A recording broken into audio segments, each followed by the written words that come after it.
vector, que es ¿qué es un parásito? ¿Qué es un mosquito, ¿cierto? Y los microsporidios que tienen esporas y que ellos no se movilizan, sino que las esporas son movilizadas por el agua, ¿no? Generalmente. ¿Y qué más? Y la forma de reproducción, generalmente todos son asexuales. Los rizopodios, los ciliados y los flagelados son asexuadas, que puede ser binaria, da dos solas células hija iguales, o puede ser endodiogenia, que es por cada núcleo que tiene, da origen a otro parásito unicelular. Bien resumido está, ¿no? Bien. Los helmintos, que dijimos que eran los pluricelulares o metazoos, porque los protozoos son unicelulares, se llaman protozoos, y estos se llaman metazoos. Meta es de muchos. Y estos se clasifican básicamente en dos grupos, los nematelmintos y los platelmintos. Los nematelmintos son los gusanos redondos y los platelmintos son planos a su sección horizontal, es decir, cuando partimos el gusano. Céstodos en forma de cinta y tremátodos en forma de hoja. ¿Sí? Planos. Algunos pueden ser alargados, por eso dice que son forma de cinta, céstodos, y tremátodos, forma de hoja. Generalmente son muy grandes, pero tienen una forma circular u ovalada. ¿Listo? Siguiente. Cristian. Bien. Nematelmintos. Gusanos pluricelulares redondos, que son de diferentes tamaños, se reproducen por huevos o larvas, es decir, la hembra y el macho copulan, la hembra puede poner o huevos dentro del huésped, o puede poner, y los huevos salen, se maduran en el medio ambiente, ¿cierto? Y en el medio ambiente es donde hacen esto que les dice acá, la eclisis. Para crecer desarrollan mudas, es decir, que los huevos generalmente forman larvas y estas larvas tienen 5 estadios. ¿Sí? Esas son las mudas, las ecdisis. No les voy a preguntar esa palabra. Simplemente quiero que sepan que siempre las larvas que salen de los huevos van a tener 5 estadios de maduración. De la larva 1 a la larva 5. ¿Sí? La larva 1 era la larva bebé, les había dicho. La larva 2 es la larva infante, la larva 3 es la adulta joven, la 4 es la larva adulta y ya la 5 es la larva que ya es capaz de reproducirse. ¿Ok? Algunos parásitos, la hembra pone huevos en el huésped y en el huésped mismo se desarrolla. En otros, pone los huevos tienen que salir del huésped cuando la persona hace deposición, la persona o el animal, porque pues en estos también hay parásitos de vacas, de caballos, de perros. Y los huevos duran unas 5 semanas, 5 días, de 5 a 12 días en el medio ambiente para producir las larvas ya. ¿Listo? ¿Cuáles son? Aquí solamente hay 5 y necesito que se los aprendan. Son 5 tipos o géneros de nematelmintos. El Ascaris lumbricoides, el Enterobius verbicularis, el Trichuris trichiura, la Trichinella spiralis y la Toxocara. ¿Estamos? Son 5 clases de parásitos. Hay muchos más, pero los que nosotros vimos fueron esos 5. ¿Recuerdan? ¿Por qué vimos estos? Porque ellos son parásitos no solamente del hombre, sino también de animales superiores e inferiores. ¿Por qué lo vimos? Porque hablábamos de parasitismo ambiental y de parasitismo en otras especies diferentes al hombre, ¿no? Listo. Y los céstodos, que les dije que eran los gusanos en forma de cinta, tienen diferentes... bueno, la otra característica de los nematelmintos, acuérdense que les dije que eran diódicos.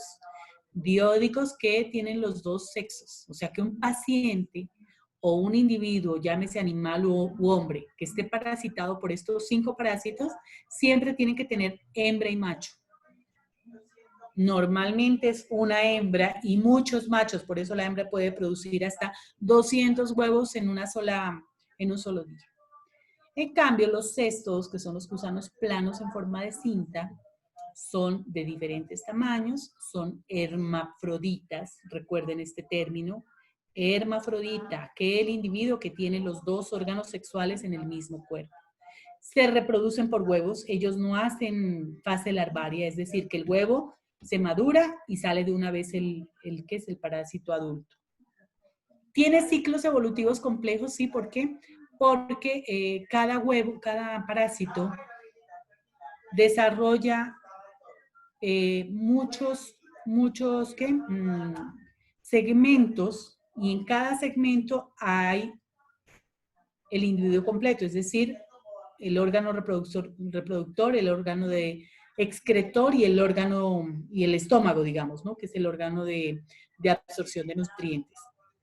Les decía que estos parásitos están segmentados en partes que se llaman proglótides, ¿se acuerdan? Entonces, este gusano que les decía yo que el más común era la tenia, que es la que le llamamos la solitaria, la tenia puede llegar a medir hasta 12 metros. Pero esos 12 metros están constituidos por muchas fracciones, donde hay en cada fracción el órgano, digamos el individuo completo, de tal manera que se puede fraccionar. Por eso dice que tiene ciclos evolutivos complejos. Los que están más cerca de la cabeza son los proglótides jóvenes, y los que están más lejos, porque como va creciendo desde el cuello, entonces va produciendo más proglótidos, se va alargando. Y el que está al final es el proglótide más antiguo. Y el que está más cerca de la cabeza del cuello es el más joven. ¿Listo? Si yo utilizo un antiparasitario para matar a estos parásitos platelmintos, si la cabeza no es destruida, el parásito sigue sobreviviendo. Por eso es que son parásitos de larga vida. Pueden durar hasta 5 a 10 años, les había dicho yo en un huésped. Aquí sí son huéspedes definitivos, ¿sí? Porque hace todo su ciclo evolutivo en el huésped. ¿Me expliqué eso? ¿Quedó claro? ¿Sí?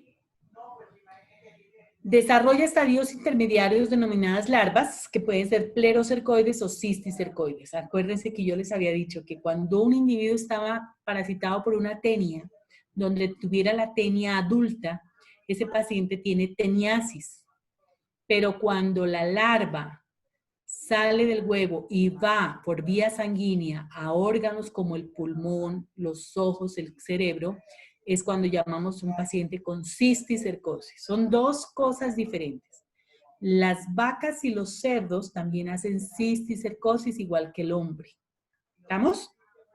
Entonces, cuando el huésped está parasitado por la forma adulta de un céstodo, él tiene teniasis. Teniasis es la forma adulta del gusano plano. ¿Listo? Pero cuando tiene cisticercosis es que ha consumido carne contaminada con el huevo del cisticerco, ¿sí? Y esta larva sale y se va por la vía sanguínea a los diferentes órganos. Al pulmón, al hígado, al cerebro, al cerebro, al corazón, también al hígado, y entonces ahí no tiene teniasis, tiene cisticercosis.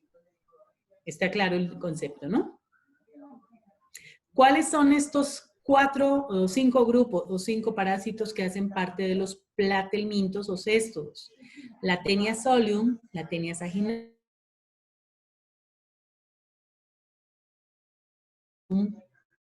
y el Echinococcus granulosus.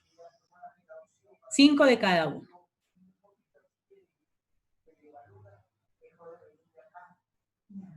¿Listo? Y los tremátodos son aquellos que tienen forma de hoja. Se reproducen también es una reproducción sexual, hermafrodita, y la reproducción asexuada pasando por diferentes estadios larvales. En este caso, los tremátodos tienen más de un huésped. ¿Un huésped cuál puede ser? el caracol de mar, pueden ser algunos crustáceos y por último llegan al hombre. Por eso es que dice que las fases asexuadas pasan por diferentes estadios larvarios. ¿Sí?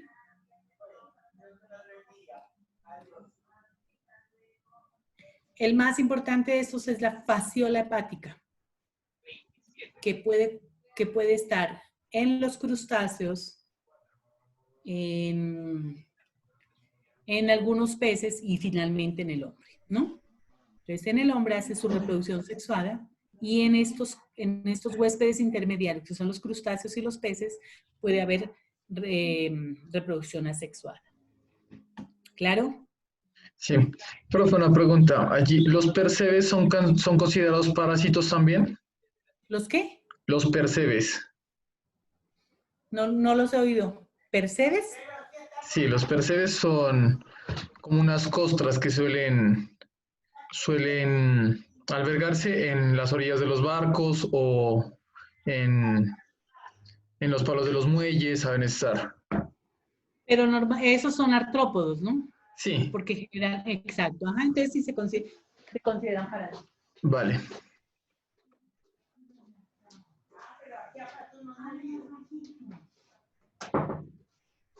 Generalmente requieren de materia muerta, obviamente que tengan celulosa para poderse mantener en ese sitio, ¿no? Generalmente tiene que haber carbonato de calcio, que son, ¿no?, lo que hay en el mar para poder sobrevivir. ¿Listo? Uh-huh. Bien, siguiente. Y los artrópodos generalmente son seres de patas articuladas y simetría bilateral. Generalmente para movilizarse utilizan patas, algunos obviamente tienen alas. Ciertos de especies y hacen metamorfosis.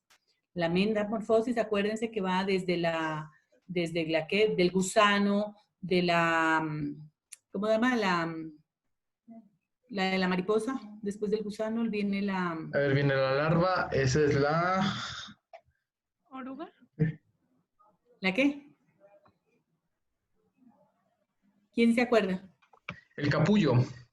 El capullo, pero es... ¿La oruga? La oruga. Es huevo, Crisálida. oruga, capullo, La crisálida. crisálida, y exactamente. La oruga, la crisálida y por último ya que es el adulto, ¿no? Generalmente son insectos, arácnidos y crustáceos.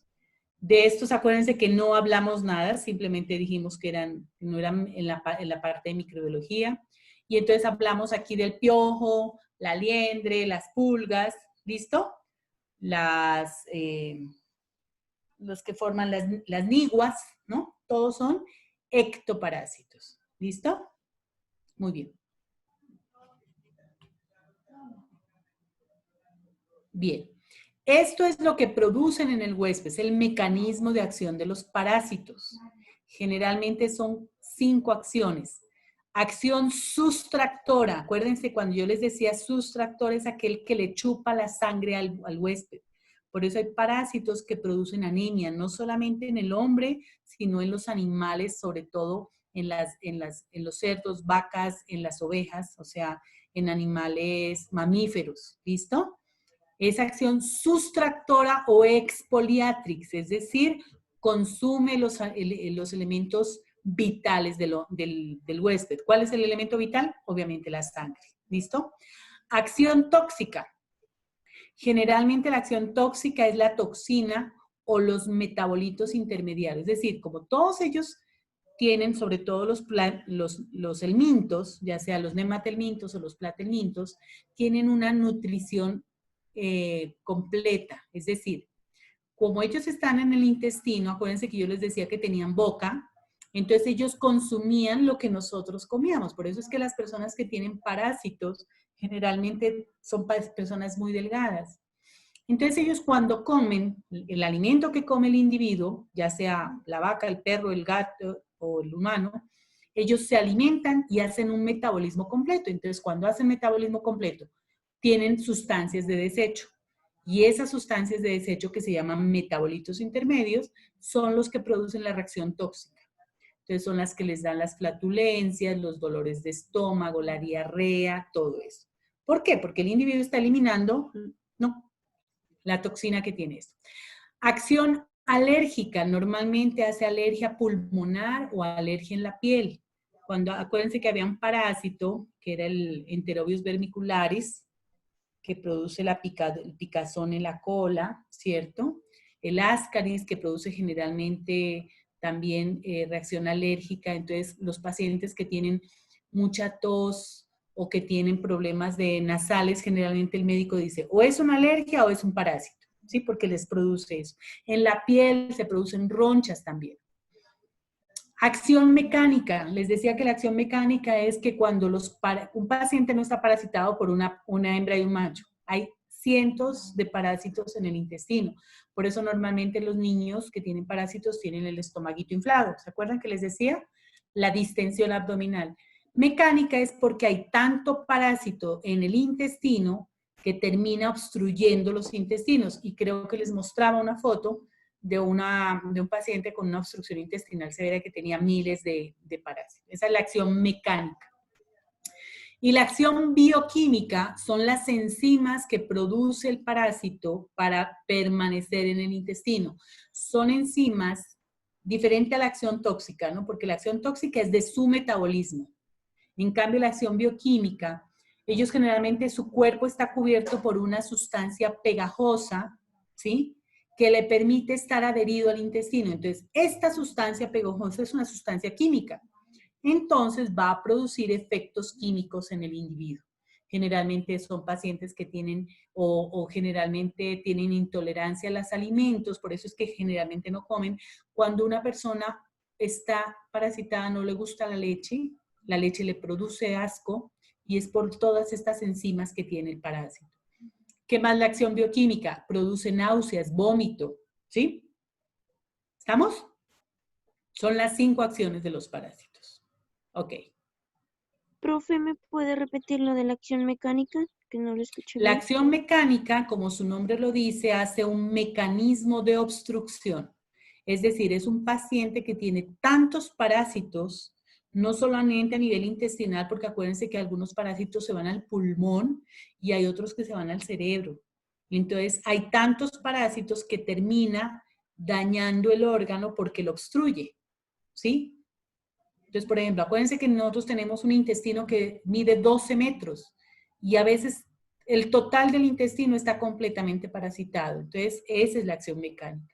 Produce finalmente obstrucción. Hay pacientes que eliminan los gusanos, como le dicen, que la gente tienen los mitos de que lo sientan al niño en leche caliente y que el parásito sale. Posiblemente sea una sustancia que genere que el parásito quiera salir porque ya no hay nutrientes. Entonces, generalmente pasa eso. Y muchas veces empiezan a salir parásitos por la nariz, por los oídos, les decía yo, ¿sí? Cuando hay tanta parásito dentro. La mecánico quiere decir que está haciendo una acción, digamos, que es de obstrucción en algún órgano. Normalmente, pues, el intestino, ¿no? Y en la acción mecánica se evidencia porque se ven los niñitos flaquitos con el estómago bien hinchado. Entonces ahí sabemos que es un niño lleno de parásitos, porque pues obviamente se produce un aumento del tamaño del intestino. ¿No? Bien. Bien, el reservorio es el hombre animal, raramente la tierra vegetal es donde normalmente y se multiplica el agente infeccioso. Entonces les decía, algunos parásitos, en el caso de los protozoarios, la forma en el que se mantiene es el quiste, y en los metazoarios, los helmintos, es generalmente el huevo que termina de multiplicarse en el medio ambiente. Entonces, fuente primaria de infección, hombre, animal y raramente la tierra o vegetales. ¿Qué quiere decir?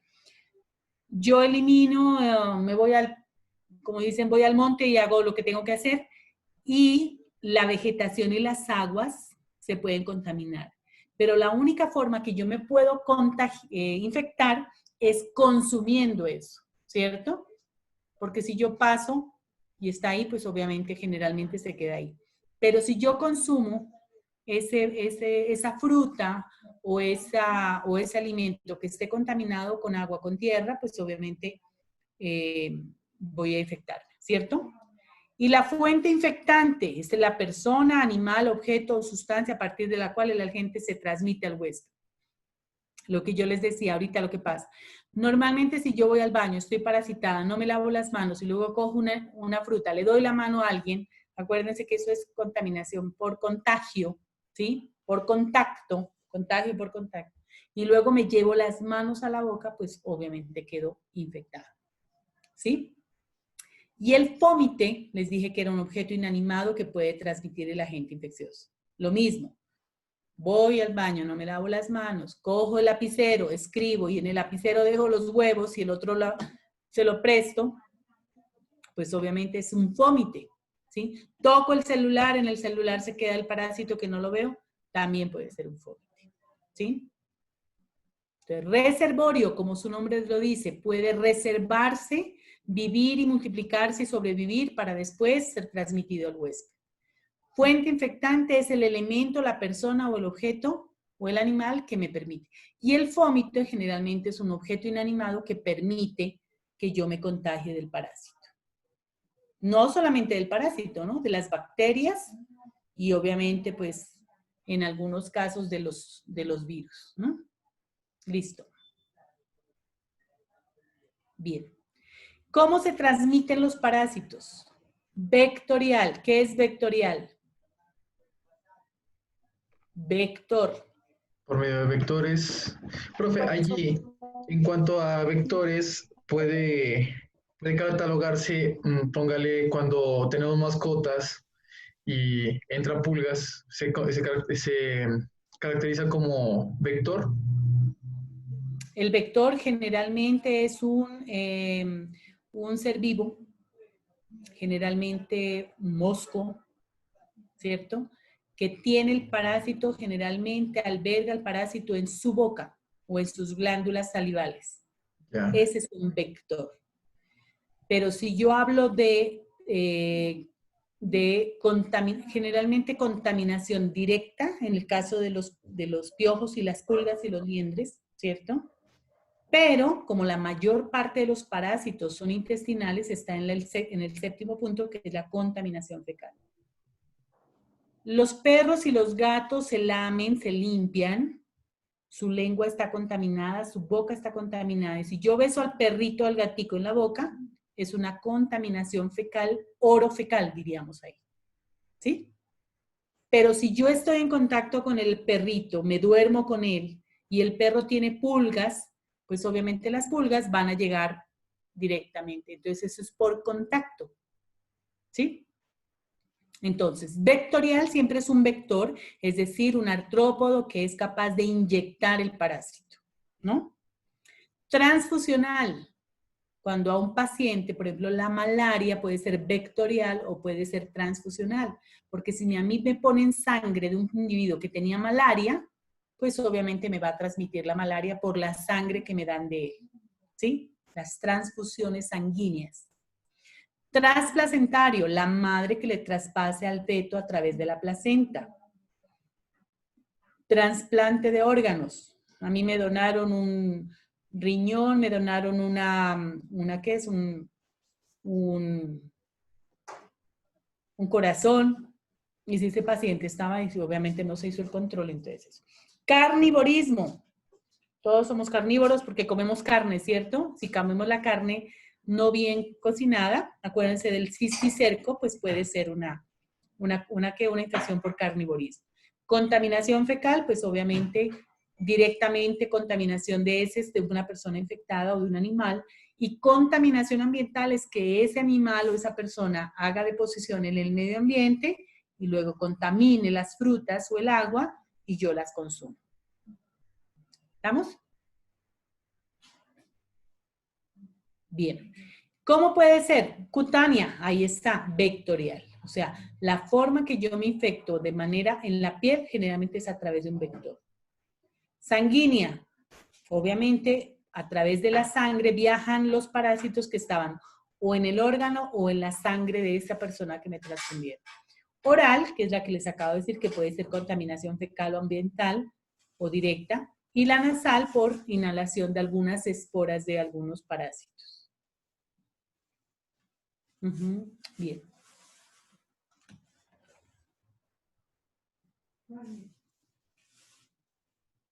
Parásitos en alimentos y obviamente de los parásitos en animales, ¿no? Y obviamente el parásito en agua es igual que las bacterias en el agua, ¿sí? Generalmente el agua siempre está contaminada, que se conoce como el agua bruta o el agua cruda, ¿sí?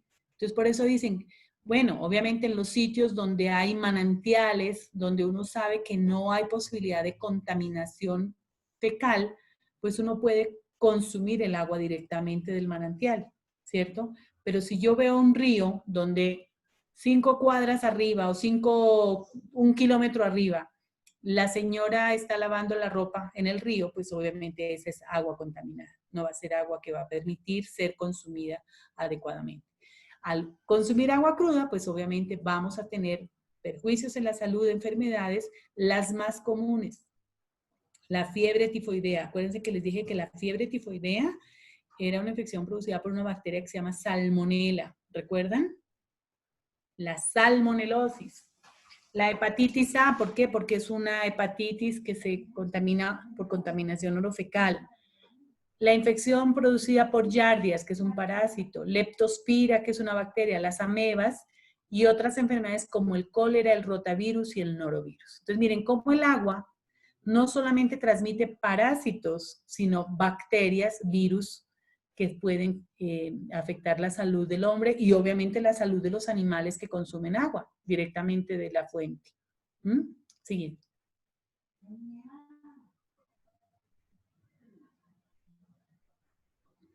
Aquí está, cómo purificar el agua. Y miren que esto que yo les dije aquí puede servir para decontaminar, digamos, una deposición, digamos, de cualquier animal y que quieran usarlo como abono. Entonces, miren cómo podemos educar a la población. Primero, hay que purificar el agua. Y una vez que esta agua esté clorada, yo la puedo utilizar porque tiene cloro, yo la puedo utilizar para ponerla en un sitio donde almacenen esos excrementos para decontaminarlos. Y de ahí sí ya los pueden mezclar con agua pura también, ¿cierto? Y luego utilizarlos para regarlos, digamos, en los cultivos o en el pastillaje, ¿sí? En el pasto. Profe, una pregunta. Se supone que el agua de la llave ya viene pues como purificada, ¿no? Entonces, en el Claro. caso en el que pues uno quiera como tomar el agua más purificada, ¿es mejor hervirla o agregarle goticas más de cloro? Es mejor hervirla. ¿Por qué? Porque ya el agua que viene del acueducto es un agua clorada, ¿sí? Si nosotros aumentamos cloro, esto nos puede producir una intoxicación por cloro, ¿sí? ¿Qué nos puede dar? Nos puede dar náuseas, vómito, diarrea, ¿sí? Entonces, normalmente lo que se hace o lo ideal es tener agua hervida. Ahora bien, para hervir el agua tenemos que tener una olla especial para hervir el agua. No sé si ustedes han visto cómo venden estas ollas que son blancas, que son ollas de, ¿cómo es que le dicen? ¿Qué, Cristian? Vienen esmaltadas, así como con teflón. Exactamente, tiene que ser una olla esmaltada. ¿Por qué? Porque cuando yo utilizo una olla común y corriente de aluminio, hiervo el agua ahí, la olla se va volviendo oscura y eso es porque está soltando el aluminio y el aluminio también nos puede producir una intoxicación. Entonces generalmente son ollas esmaltadas, ¿no? Hay unas ollas que venden sobre todo pues en los tiendas de abarrotes que son esmaltadas blancas y que ustedes ven que esas nunca se oscurecen, ¿sí? Entonces generalmente es hacerlo en ollas que no suelten materiales que puedan contaminarnos también, ¿no? Ahora bien, es distinto, por ejemplo, cuando yo voy a preparar, digamos, generalmente todas las verduras las pasamos por agua con un poquito de cloro. ¿Por qué es distinto? Porque yo la mantengo ahí 10 minutos y luego la lavo, ¿sí? a diferencia del agua que voy a consumir porque obviamente puedo generar una intoxicación. ¿Sí? ¿Estamos? Sí, profe, Bien. gracias.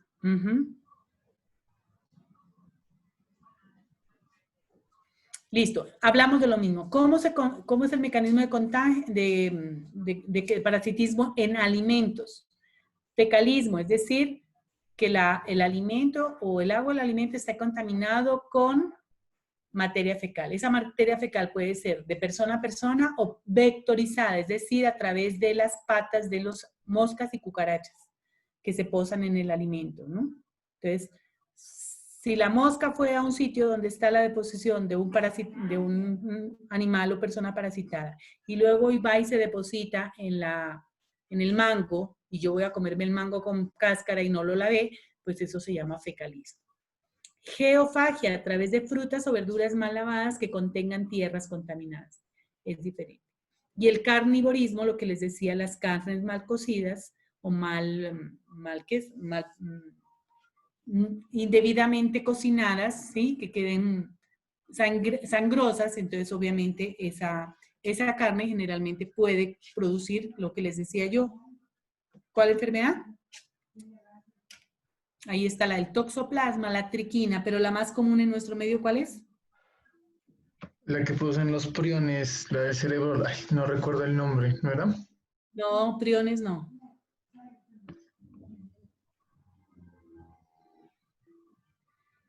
El cisticerco.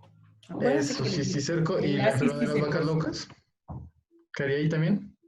No, la enfermedad de las vacas locas Ah, es esa es otra cosa. viral. Esa es viral. Ya. La cisticercosis, muy bien. ¿Listo? Acuérdense de eso. Generalmente, el parasitismo obtenido a través de alimentos puede ser carnivorismo. La mayor parte de las veces porque la carne está mal cocida y dentro de esa carne puede haber el huevo del cisticerco, que es la forma de la tenia. ¿Recuerden? Sí, la tenia saginata. Y también puede haber un parásito que es el toxoplasma o la triquina, que es la Trichinella spiralis, ¿no? Que se llama spiralis, ¿por qué? Porque la larva generalmente se enrosca en una espiral y contamina generalmente los tejidos o la musculatura, el músculo recto de algunos estriados, de algunos animales como el cerdo, ¿sí? Bien. Entonces, los parásitos en alimentos son los más comunes. Protozoarios como cuáles, el Cryptosporidium, la Yardia, la Cyclospora cayetanensis y el Toxoplasma gondii. De esas 4 enfermedades hablamos. Hablamos de nematelmintos o gusanos cilíndricos como la trichinela y los platelmintos como la tenia. ¿Listo? ¿Cómo se contaminan esos alimentos? Como dice aquí, a través del agua cruda, ¿cierto? O de algunos animales acuáticos que pueden llegar a ese alimento y contaminarlo, ¿sí? Siguiente. Entonces, la amebiasis, ¿cuál es la más común? La entamoeba histolítica. ¿A qué se debe? Al consumo de alimentos o agua contaminada por heces que contienen quistes maduros amebianos. Bien importante eso. El agua, los alimentos, lo que contienen es el quiste, que ahí vemos en la imagen, en la parte izquierda, ¿sí? Que se ve la forma muy redondita y ahí se ven los 4 núcleos, ¿sí? Entonces, un solo quiste se convierte, como está en el centro, en un trofozoito que miren cómo ya pierde. Ese es el quiste al lado izquierdo y en el centro está el trofozoito que ya pierde la pared celular y se ve, miren cómo se ve al lado derecho, cómo se elonga, no, en el centro del lado derecho, ahí forma el pseudópodo o el falso pie para poder movilizarse. ¿Listo? El otro pues está teñido con un colorante de identificación. Entonces, el alimento del agua está contaminado por un quiste. Acuérdense que el quiste es la forma de sobrevivencia y luego cuando entra a nuestro organismo se convierte en trofozoito. Sí, siguiente. Acá está el ciclo de vida del Cryptosporidium. Acuérdense que les dije que los Cryptosporidium eran los parásitos generalmente oportunistas y como vemos ahí en la foto, en la parte de abajo, ya no son diagnosticados como ver solamente la materia fecal y verlo, sino verlo a través de una coloración que era la de coloración de Ziehl-Neelsen. ¿Se acuerdan que les dije que era ácido alcohol resistente, no? Aquí se ven las formas. El Cryptosporidium forma un ooquiste que tiene cuatro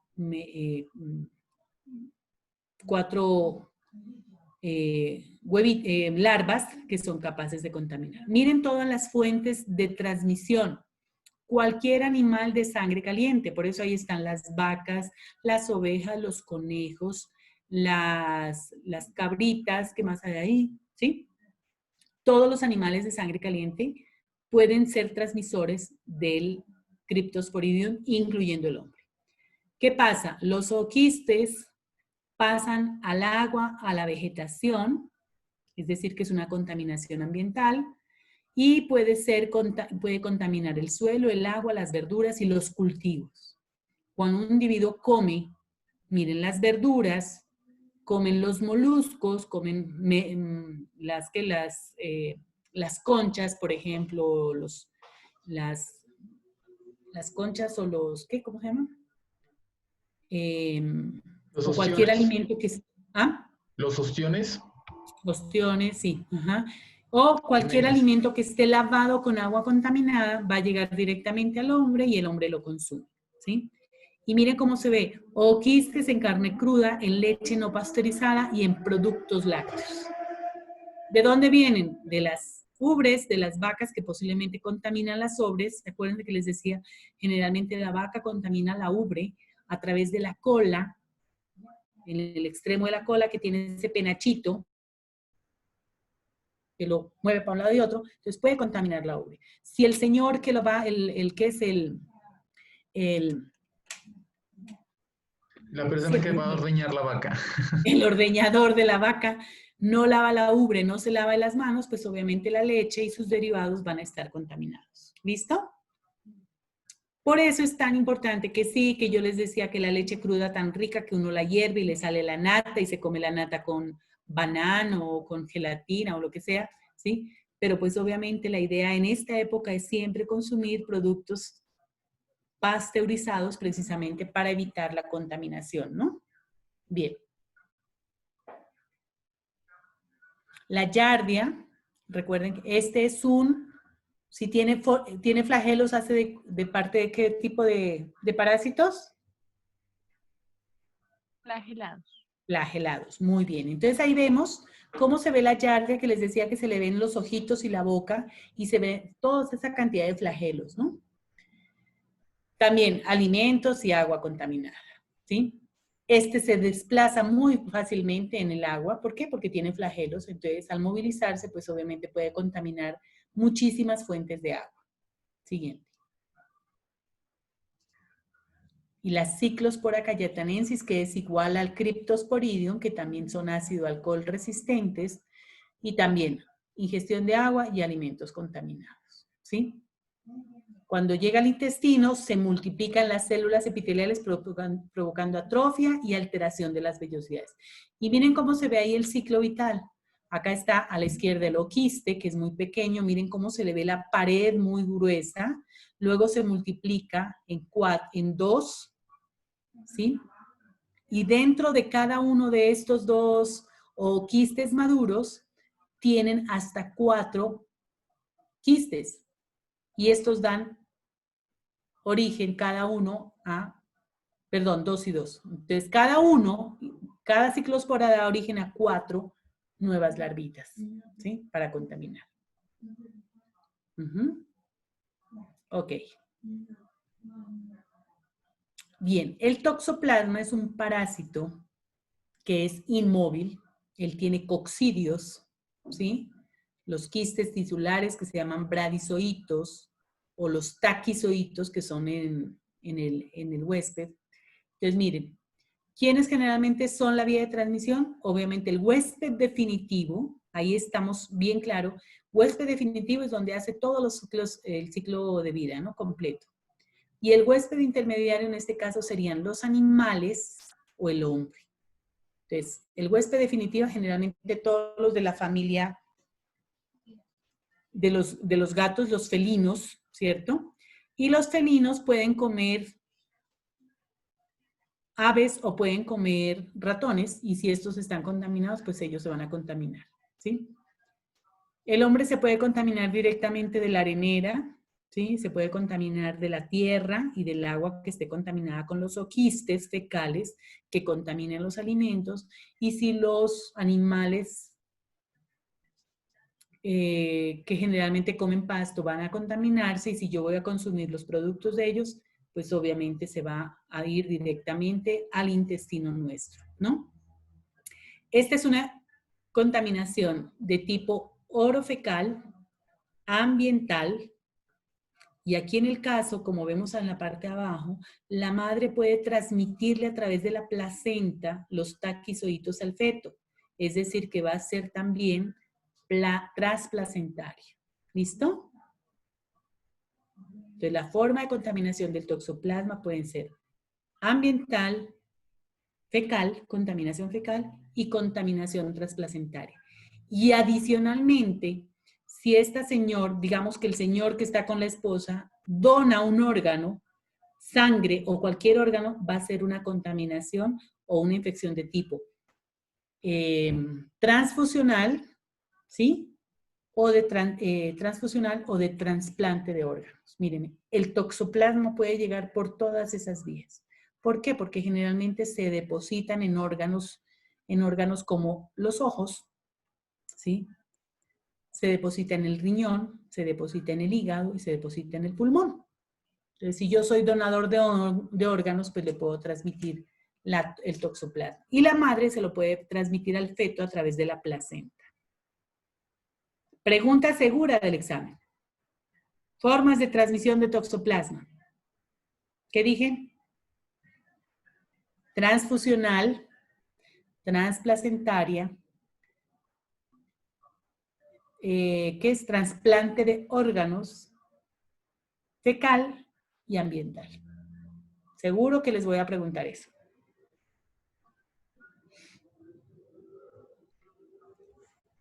Siguiente. La triquinela es un parásito que genera, es un nematelminto que generalmente se queda en la musculatura estriada y lisa de los cerdos, generalmente de los cerdos y de los caballos, ¿sí? Musculatura lisa, la de los intestinos, la del estómago, y a uno como le gusta, ¿no? ¿Cómo es que se llama? La parte, la gente a veces come hígado, come el vaso, come cerebro, ¿cierto? La parte interna del estómago, que se hace sopa de, ¿qué es que se llama esa sopa? ¿Ah? ¿De qué? ¿Cómo es que se llama la sopa de mondongo? El mondongo. El mondongo es ¿qué es? La parte interna del estómago. Y obviamente, al comer carne digamos a nivel de piernas y todo eso tiene triquinela, ¿cierto? ¿Cómo se transmite? Porque no se cocina la carne de manera adecuada, ¿no? La carne tiene que ser bien cocinada. ¿Se acuerda alguno, como les dije, que deberíamos cocinar la carne de cerdo? Había que hervirla pues hasta que se consumiera el agua y después freírla, pues. Muy bien. Esa sería la forma Eso nos correcta. asegura la muerte de cualquier forma parasitaria. ¿Listo? Bien. Siguiente. Aquí se ven, miren cómo se ve la triquinela. Es una larva muy pequeñita, mide hasta 2 centímetros, así que ni siquiera la podemos ver. ¿Sí? Entonces miren cómo se ve, y ella, por eso se llama triquinela spiralis, porque ella se forma una espiral dentro de los tejidos del cerdo. Bien, siguiente. Y la tenia, ojo con esto, acuérdense que la tenia se le llama también la solitaria. ¿Por qué se le llama solitaria? Porque son hermafroditas. ¿Bien? Miren cuánto llega a medir una tenia, 3.5. 3.5. ¿Y cuánto llega a vivir? ¿Cuánto vive? Bien. ¿Sí? 12 metros, ¿cierto? Es la que puede parasitar toda la extensión del intestino, ¿sí? No, normalmente un paciente no tiene una sola tenia, tiene muchísimas tenias, por eso se produce la acción mecánica, ¿sí? Ok. Porque hay muchas tenias, ¿sí? Acuérdense que cada tenia tiene un segmento y el segmento se llama proglótide. Dime, Juliana. Juliana levantó la mano. No, profe, lo siento. Ah, bueno, listo. Cada segmento de la tenia, que es un gusano plano, se llama proglótide. Y cada proglótide tiene los órganos sexuales. Si mide 3.5 metros y cada proglótide puede medir hasta 2 centímetros, imagínense cuántos proglótides puede tener una tenia. ¿Me explico? ¿Bien? Ok. Más de 200, ¿no? Aquí está, entonces aquí vemos, miren, les decía yo, miren las fracciones que se ven ahí en el intestino, ¿cierto? Esa es una forma de una larva muy pequeñita, una larva bebé. Y miren, les mostraba yo y les decía ahorita, una cosa es tener teniasis. ¿Qué es tener teniasis? Lo de la foto que se da en la parte superior izquierda, es decir, es tener el gusano en el intestino. Eso es tener teniasis. Se llama solitaria. ¿Por qué se llama solitaria? Porque hace hermafrodismo. Normalmente la acción de la tenia es una acción exfoliativa. ¿Qué era exfoliativa? Fernanda.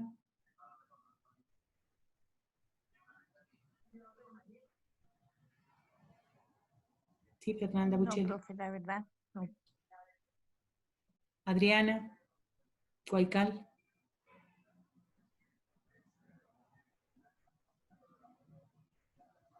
Acabo de decirles. Exfoliativa, exfoliatrix, que consume, sustractora, que se chupa la sangre. Sangre, eso, ¿Ok? que se aferra al intestino. Profe, es cierto, eso le iba a preguntar. ¿Estos parásitos también tienen espículas para También, aferrarse a en la los, boca. sí, así Exacto. como el candirú, que despliega las espículas para albergarse en las agallas de los peces? Bueno, no es tan igual, ¿no? Pero es Obviamente todos similar. estos parásitos nematelmintos y platelmintos generalmente tienen una cabeza que tiene una boca que tiene o ventosas para adherirse como una ventosa, es decir, para que no salga. Y dentro de la ventosa pueden haber o una espícula, que es la lengua, en el caso de las tenias, y en el caso de los nematelmintos generalmente tienen dientes. Y esos dientes se aferran y de ahí chupan. Acción sustractora o exfoliatrix. ¿Estamos? Entonces ellos chupan ¿Listo? sangre y aparte de eso consumen los alimentos que consume el huésped. ¿Sí? Ellos se alimentan. Acuérdense que por eso se llama parásito, porque él vive a expensas de su huésped, de lo que el huésped se está alimentando. Entonces, cuando un individuo tiene teniasis es porque tiene el gusano adulto en el intestino. ¿Estamos? Y generalmente es un paciente que es muy flaco. Por eso es que acuérdense que la gente que es muy flaca se le dice que tiene parásitos, ¿sí? Y cuando la larva es consumida en un cisticerco que está en la carne de cerdo, directamente llega al intestino, la larva se libera y se va a otros órganos y entonces se produce la cisticercosis. Ahí vemos las fotografías de un TAC cerebral que está lleno de punticos blancos, que son los cisticercos a nivel cerebral. ¿Sí? ¿Estamos? Y en la B, en la fotografía B, son los cisticercos a nivel pulmonar y hepático. ¿Ok? Estamos, la diferencia, ¿no? Teniasis es tener la forma del gusano adulto a nivel intestinal. Y cisticercosis es la infección en órganos diferentes al intestino, generalmente el cerebro, a nivel ocular, a nivel pulmonar, hepático. ¿Listo? Corazón. Ok. Siguiente. Y los nematodos intestinales que vienen de los animales, generalmente los estrongiloides, ahí está mal escrito, estrongiloides y el ascaris, ¿sí? Son parásitos nemátodos, es decir, redondos que tienen reproducción sexual aparte y que generalmente los adquirimos no solamente por contacto con las heces de los animales, sino puede ser también con el consumo de leche contaminada con huevos o la carne contaminada también, ¿cierto? Siguiente.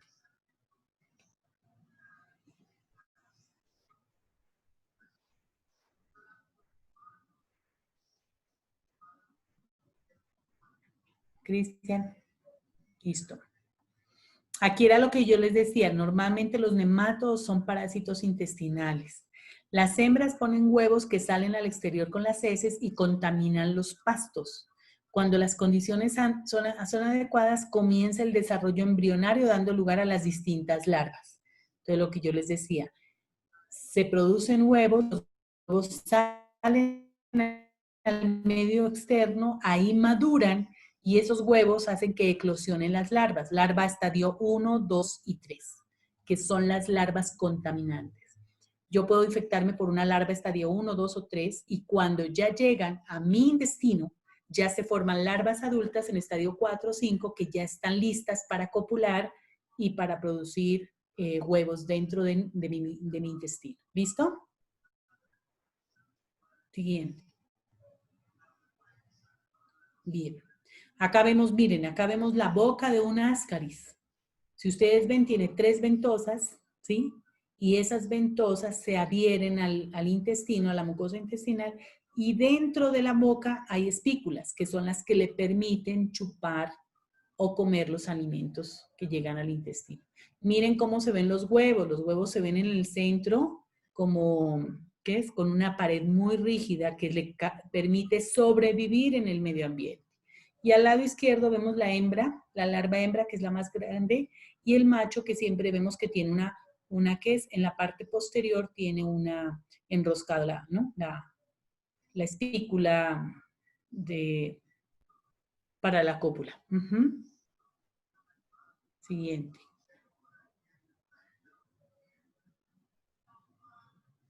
Este es el ciclo.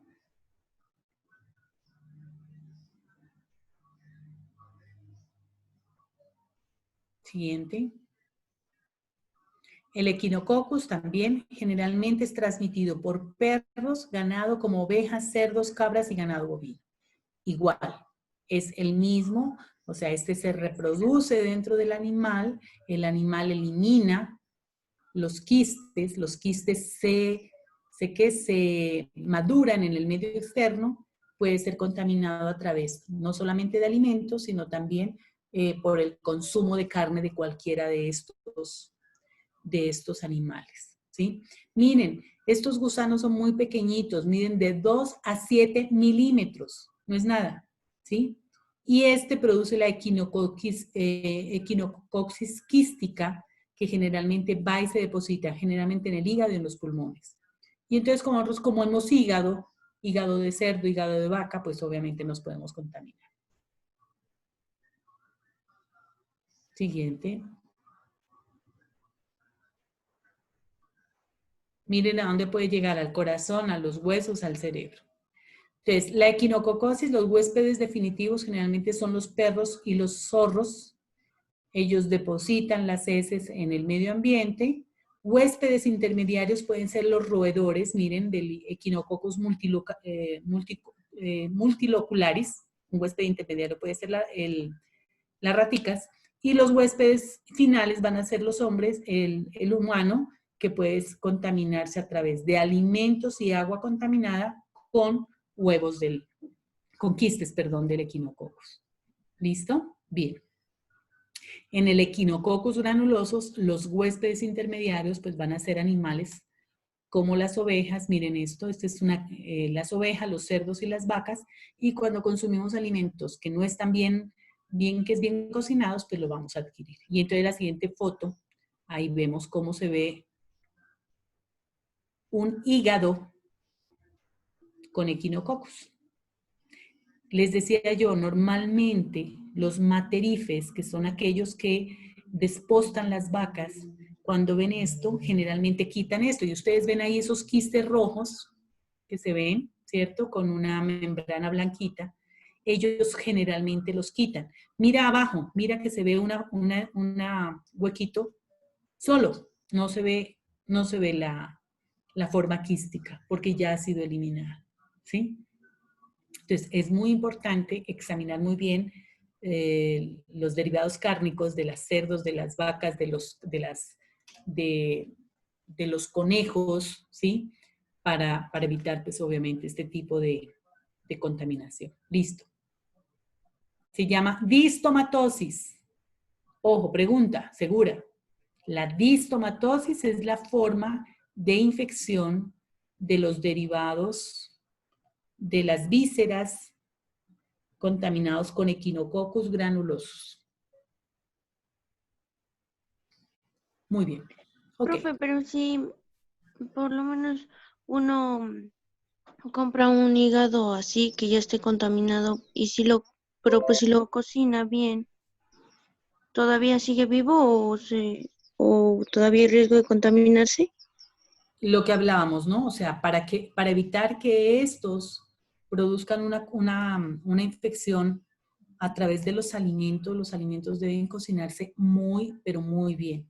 ¿Listo? Precisamente para evitar la transmisión. Ahora bien, nosotros, les decía yo, tenemos la costumbre de hacer el frito pastuso, que son, digamos, los trozos muy gruesos de la carne de cerdo, ¿sí? Entonces, lo que deberíamos hacer generalmente es cocinar hasta que se consuma completamente el agua, que sabemos que llega el calor hasta la parte más interna, o sea, la temperatura va a ser más de 100 grados centígrados y va a asegurar la muerte quística, ¿sí?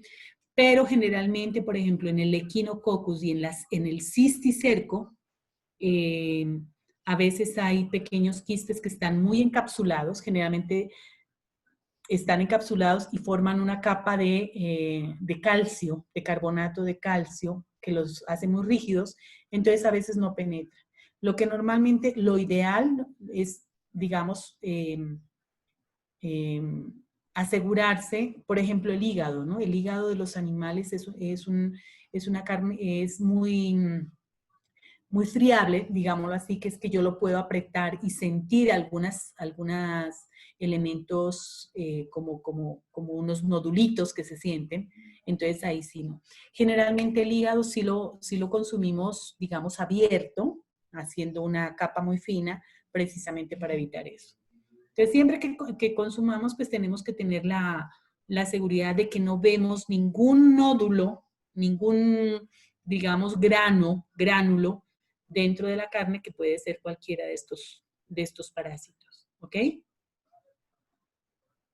Bien. Profe, Yo realmente no he visto los resúmenes que mandaron, espero que estén muy bien, ¿cierto? Para que les quede claros a todos. ¿Listo? Lo que les aconsejo es que hagan algo que les permita a ustedes recordar lo más importante, lo que yo les decía de cada seminario, es la definición de lo que investigaron, cuáles son los microorganismos que actúan ahí y cuál es digamos, la aplicación a nivel ambiental. ¿Estamos? Entonces hagan su propio resumen. Bueno. profe, Uh-huh. en el caso en el que uno pone a congelar la carne, también como que el frío hace la opción de matar a todos los parásitos y los huevos. No. Normalmente el frío no permite eso. ¿Por qué? Porque nosotros en nuestro congelador tenemos temperatura de -1, -5. Si yo congelara a temperaturas por debajo de -20 grados centígrados, seguramente sí. Pero normalmente el congelador no te da menos, ¿no? ¿Sí? Entonces, lo que normalmente, la costumbre que uno siempre tiene que tener es que, por ejemplo, yo compro la carne, ¿sí? y yo la fracciono, ya la fracciono incluso para cocinarla en varios días y la empaco. Y al fraccionarla y al partirla y dejarla delgadita, normalmente yo la palpo para que no se sientan esos, como les digo, esos gránulos que obviamente son los quistes de cualquier parásito. Y ya de ahí ya la puedo ¿qué es? Congelar. ¿Listo? Lo que mucha gente hace es que coge la carne y la congela toda y la está sacando, ¿no? Entonces, lo ideal es siempre fraccionarla para estar descongelando solamente lo que vayamos a utilizar. ¿Ok? Vale, profe. Muy bien. Entonces, chicos, habíamos quedado que les voy a dar 2 minutos y medio por cada pregunta. ¿Listo? Todavía no he hecho el examen, así que no sé cuántas preguntas les voy a hacer. Recuerden, completar el cuadrito de comparación de los microorganismos, ¿cierto? Virus, hongos, parásitos, bacterias. La nutrición, la forma de reproducción, el ciclo de vida en general, ¿cierto? La clasificación de acuerdo a morfología, de acuerdo a celularidad y me falta uno, nutrición ya dije, ¿no? Clasificación de acuerdo a morfología, nutrición, ciclo de vida, reproducción y... Reproducción. Hábitat, ¿no? ¿Ah? Hábitat o donde se encuentra. No, los hábitats no.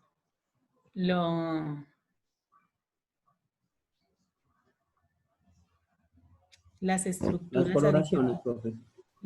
Sí, las coloraciones, exacto, las coloraciones. ¿Listo? Esos 5 aspectos. Es ese cuadrito, lo que les acabo de explicar y los seminarios. Bueno, de todas maneras yo quiero felicitar